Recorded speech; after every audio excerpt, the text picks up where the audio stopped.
All right, we got a new electric neon session guitarist. This is the deluxe version. And in this video, I'm going to show you why you might want to check this one out. We're going to look at some of the new things it brings compared to the essentials version. And then I'm going to go on a bit more of a deep dive and show you some of the intricacies of the session guitarist plugins themselves. And we're going to try it with a couple of different genres of music. I'm going to show you making it with little song ideas, how to get started, how to get inspired, and then how to tweak it and make it sound perfect for your projects. This one is aimed at EDM or pop, but of course you could use this for all sorts of different genres, as we'll see in this video. I have to say, I've used the Session Guitarist virtual instruments for over 10 years now, and I am a guitarist myself, but you'll find that all of these Session Guitarist instruments give you such great inspiration, and then sometimes I use them as a starting point, and then maybe I'll learn parts on guitar and then do something myself, or I will just use the Session Guitarist. Before we get rolling, let's have a look at an EDM project that has a whole bunch of electric neon patches in it, and I'll just break those down before we actually listen to the track itself. So we've got some plucked guitars like this Morning Sun patch, and some other patterns that are individual notes, like this primetime one right here. We also have some melody instruments, which are a little different than the pattern-based ones, which we'll talk about later. And then we've got these toolbox triplet patches, one of them from Electric Neon Deluxe and the other one from Electric Storm Deluxe, another recent Session Guitarist instrument.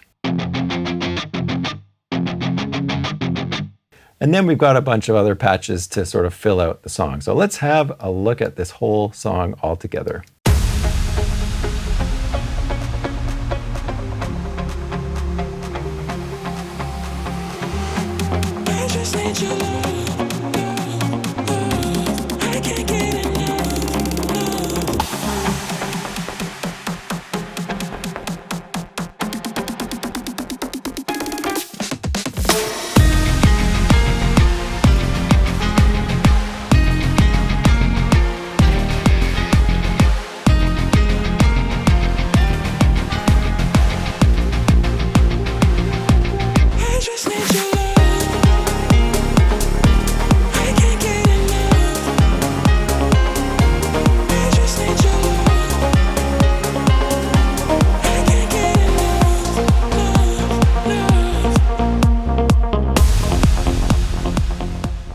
So just as an overview, with Session Guitarist, you're going to get two ways of playing, which is either as a melody where you play individual notes yourself, or using their own patterns. And if you look over here in Contact 8, you'll see that we have a patch like Club Circuit, and then we also have one that says Club Circuit Melody. So if you click on Club Circuit, you'll see that we now have 6 different patterns and 2 empty slots that we can load anything onto ourselves, any other patterns, or we can replace any of them with the pattern browser. And these patterns are all going to have a sound preset with them as well that have a certain characteristic to them. We can click the button to hear it.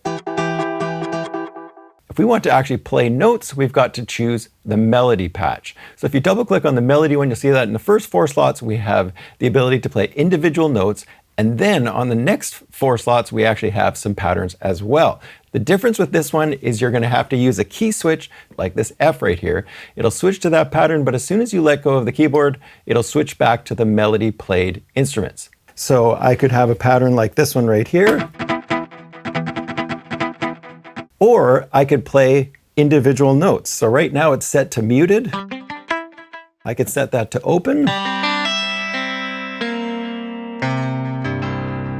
So we'll discuss how those 2 different ways of using the virtual instrument are beneficial and would be useful to you. You've got other things that we'll go over in this video, like guitar settings. You can choose which part of the pickup of the electric guitar you're actually using, how much noise is in your actual patch, amps and effects that you can add to it, and then ways of changing the playback of the pattern. And all of this is sampled, by the way, so it's recorded with the best equipment, with some of the best guitarists, and even the patterns themselves are played by real musicians. So whether it's a strumming pattern that's recorded as samples or melodic notes that were played, even the arpeggiated stuff is played by a real guitarist and then turned into basically Midi that we can use in our own projects. So first off, what I should do is show you the differences between the deluxe version and the essential version. And really what it comes down to is we've got twice as many songs, which are collections of patterns that come with a progression that you can use. And then we've got almost twice as many patterns. So what I want to do now is go over the patterns,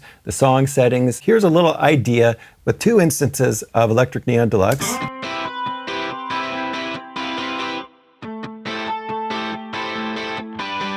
And then I've got some drums, just using the studio drummer, and jam bass, another session guitar, but it's a bass version, and put that together.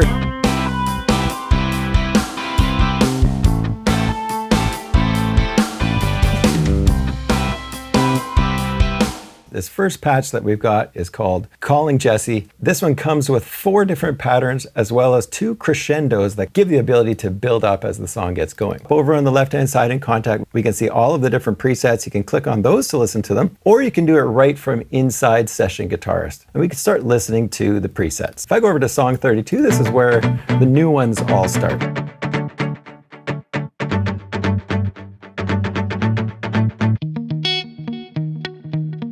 You get a little preview of the chord progression that you actually have access to as well.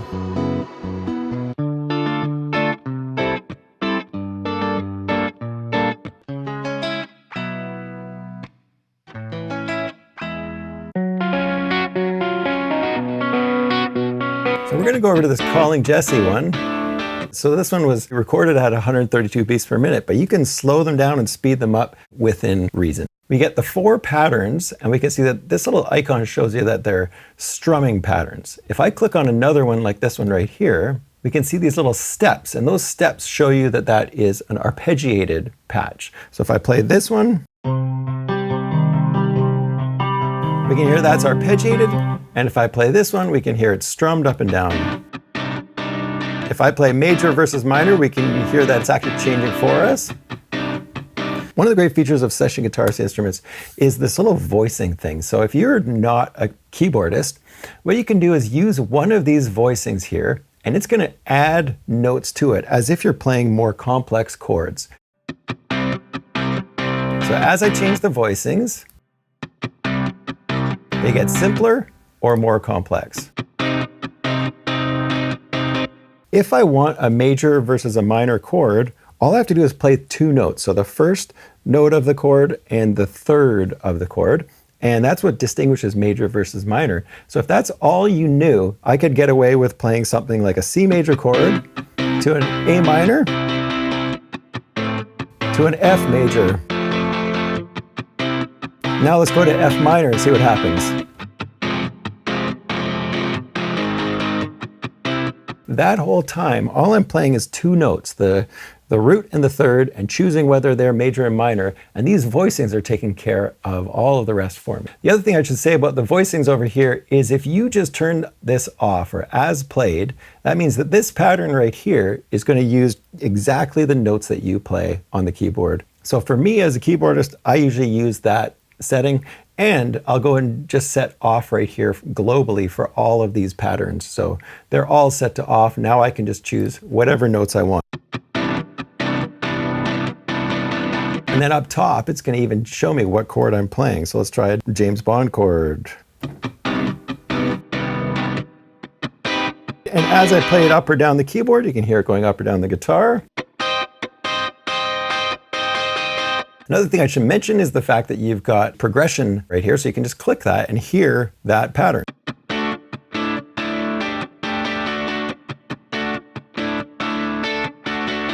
I could just take that progression, drag it out, and put it on my track. We can see the MIDI information for that particular progression. Right now it's D major, and I should mention that the reason it's D major is because this little D right here is set to D3. So it's a major song. So if I drag this to C and then re-drag that into my project, now I am going to get that same progression in the key of C. So we can see right here, we've got it now in the key of C.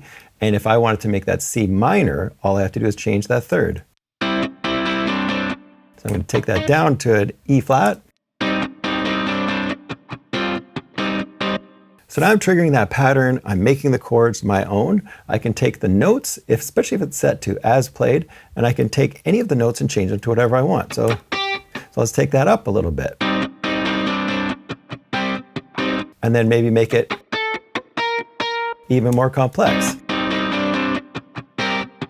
So that's how simple it is to just go and start making your own versions based on the progressions that they give you. And it gets even cooler than that, because you've got all these progressions, but there's nothing stopping you from taking this calling Jesse and moving it on to something else. So let's move this over to the other session guitars I have in here, our Electric Neon Deluxe, and I'm just going to press play and see what happens with that chord progression put on a totally different patch.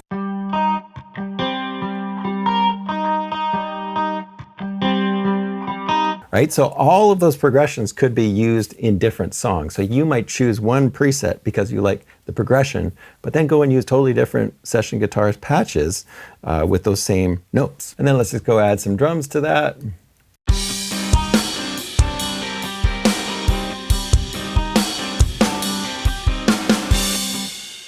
So down at the bottom, if the keyboard icon is turned on, you'll see these colored keys that are called key switches. And what these keys do is trigger different patterns. So with your left hand, you can choose which pattern is playing out of your slots. You record that information, it gets recorded onto your track and triggers that pattern at the appropriate time. We've got 7 patterns loaded. So of our 8 slots right here, the red keys, we've got purple keys that are endings and sort of percussive things that you can do. So if you look at my keyboard, I've got the Complete Control Mark III, and it actually gives me the lights in the same color, which I love. So if I play a chord here, now I go to C sharp, slightly different version of that pattern. And then if we go to E1, we can see we've got something called crescendo eighth notes. And you can hear it just getting louder as it builds up. So we're going to try playing with that one in a second. And then I've got a new one that I've loaded onto F sharp. So that's this one right here. And then with the purple ones, we've got stops. So if I'm playing a chord, so at the end of the song, I can trigger a chord. Or we have a little slide down the guitar, and we've got some muted sounds. The green one is a full slide, and the blue notes are just the notes that you're going to use for your chords. This is a little bit different when you have something that is melodic. It'll have yellow keys at the bottom here that trigger the different ways of playing melodic notes. So open, muted, harmonics or flageolet, and tremolo. So now you can see I've got those extra yellow keys down at the bottom. If I go to muted, harmonics, and then tremolo. Just picking back and forth really quickly. We also have the ability to choose between a plectrum or a pick, a guitar pick, or using your fingers to strum the guitar or to pick notes. Poly, you can play chords, and with monophonic, you can only play single notes at a time. But the cool thing about that is you can do some hammer-ons as well. So if you let go of the note, it actually jumps back to that note. So you can. So back to the patterns, you've got ways of choosing new patterns. And the crazy thing about the pattern browser is you can actually record notes on your keyboard that give the rhythm of the pattern that you're looking for. And then it'll use that to search for similar sounding rhythmic patterns. So I go record. Dot, dot, dot, dot. And let's see what we got with that. That's perfect.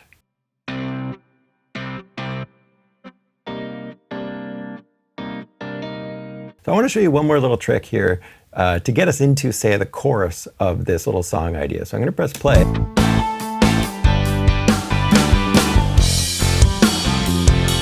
So it'd be really nice to have some kind of building thing that's happening right before that chorus. So I've got this crescendo pattern. So that's an E1. So all I have to do over in my sequencer is put a note in for E1. So I'm going to drop that down an octave. So E1 is going to trigger this chord at bar 10. And we're going to go from this C pattern that is happening all throughout the rest of this little verse idea. So here we are.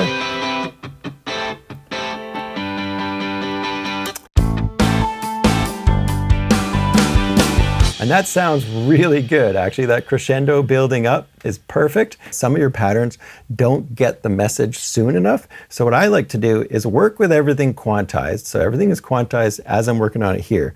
But when I'm just about done, if I'm listening to it and I'm hearing that the patterns aren't triggering quite early enough, I'm going to resize this whole chunk, and I'm going to select my information and move everything over just ever so slightly so that it starts a little bit before the beat. And that's just a trick that you have to do with Session Guitarist in some situations. Sometimes I find the key switches need to go just a little bit before the beat, but the chords can maybe start on the beat. So just be aware of that. So the other thing I should mention is that Session Guitarist instruments come with some really basic patterns.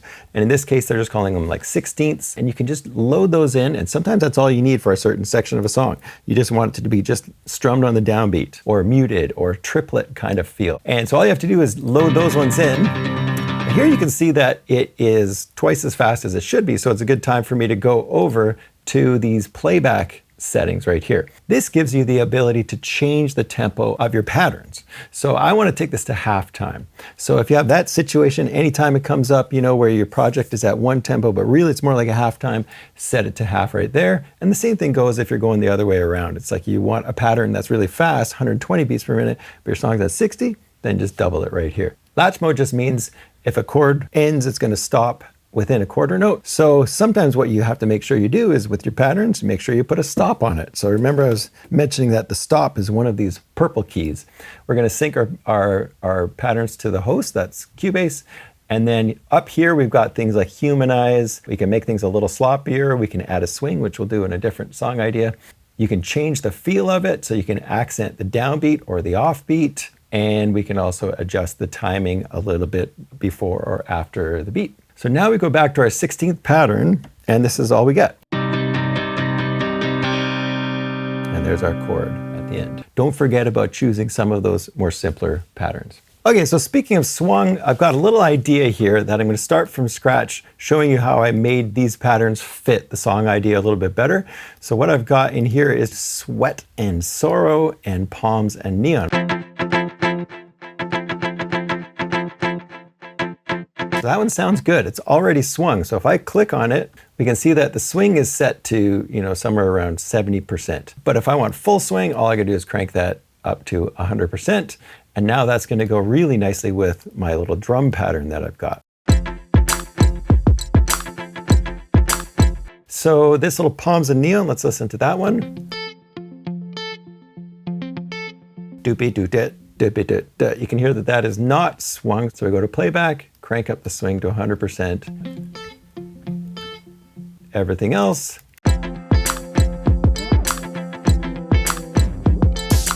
Okay, so that's feeling really good. Maybe what I'll do is just add a little bit of bass to that.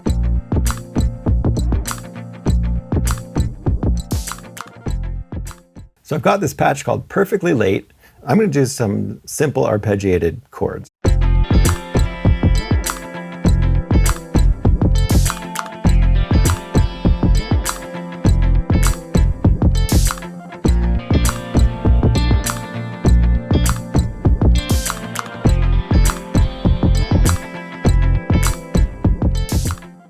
Okay, so here's another little idea with some drums from the Sasha drums expansion, the machine expansion. So we're going for more of like a driving 4 on the floor kind of thing. And I've got a couple of patches loaded up already. So let's just have a listen to the first one.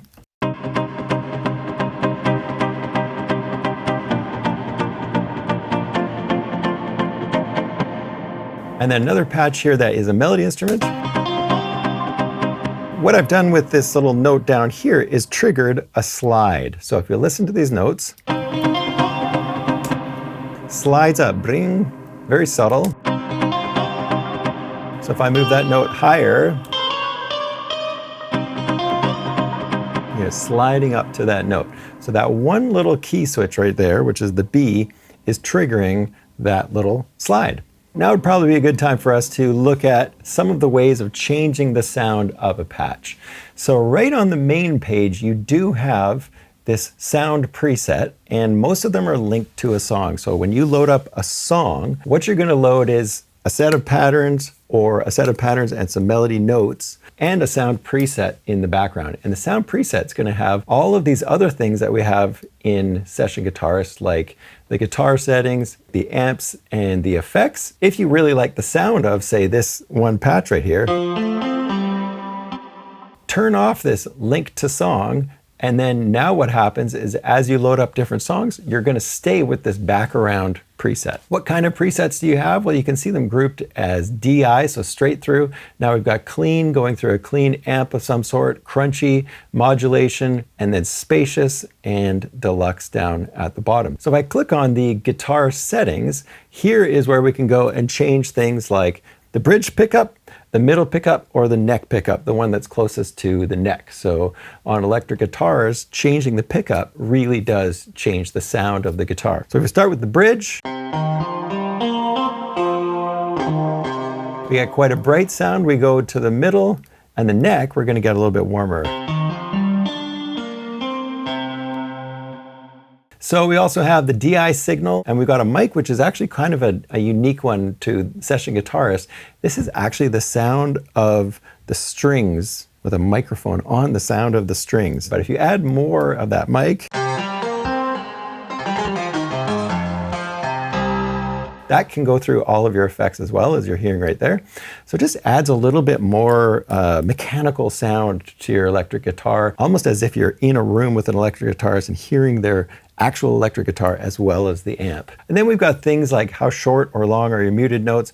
We've got noise from frets and from the amp itself. Noise floor, how much noise, and intonation. Is your tuning really perfect or not so perfect? And then over on the amps and effects, you can see how things flow. We've got the DI going through to the main chain, and then we've got the microphone, those mechanical sounds blended in as well. We have this guitar set to doubling. You've got two versions of this exact same guitar. And then over in the amps and effects, if we click on the amp chain, we can see we actually have two different amp chains at the same time. So if I turn one off, let's turn the mic off, and then let's turn the amp chain 2 off.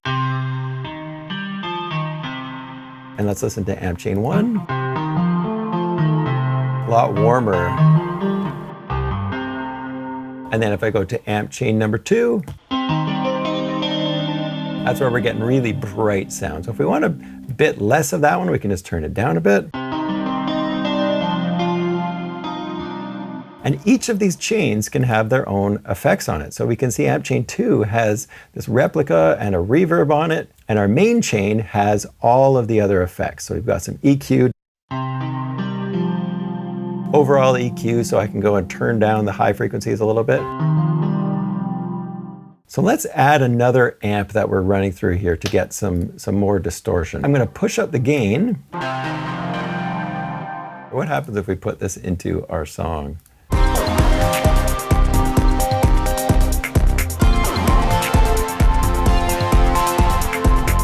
And with the pitch bend, I can use the pitch bend wheel or the modulation to add vibrato, or the pitch bend.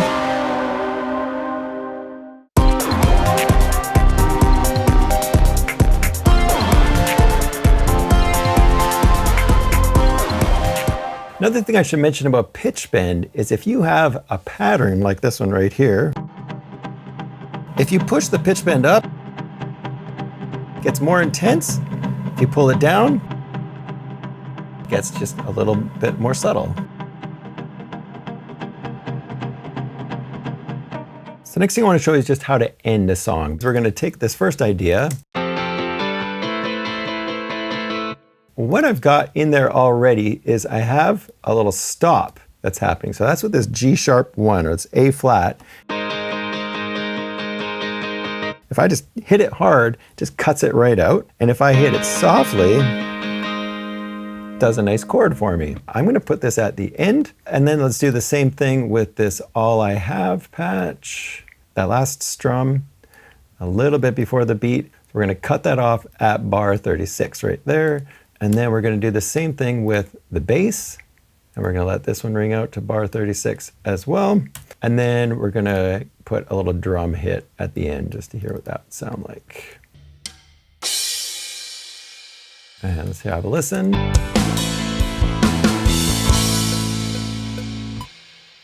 And you can hear them all cutting out at the same time. So that's how you trigger endings with the ending note, one of these purple ones. The last thing we're going to do is just go and do this from scratch, because I think this will be kind of exciting.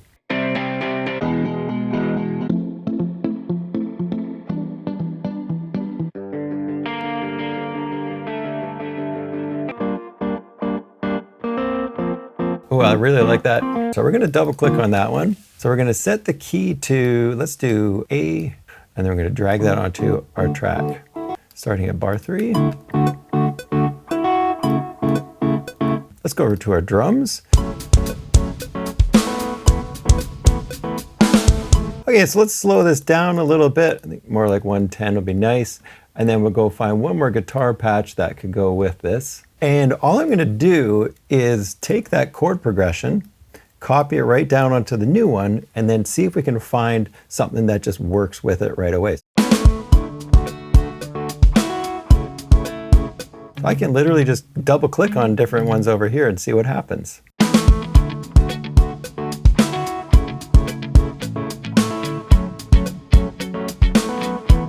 That works really well. I'll put some bass in there now.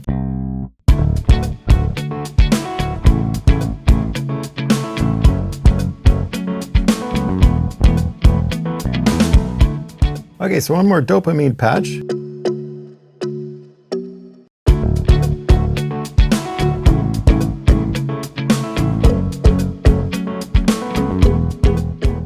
And then let's add one more electric guitar for some kind of lead type sound. All right, before I show you that last lead, I've added some session percussionists, adding some nice shakers and some bongos and stuff in there. And now we're gonna add some strings. So let's do some session strings.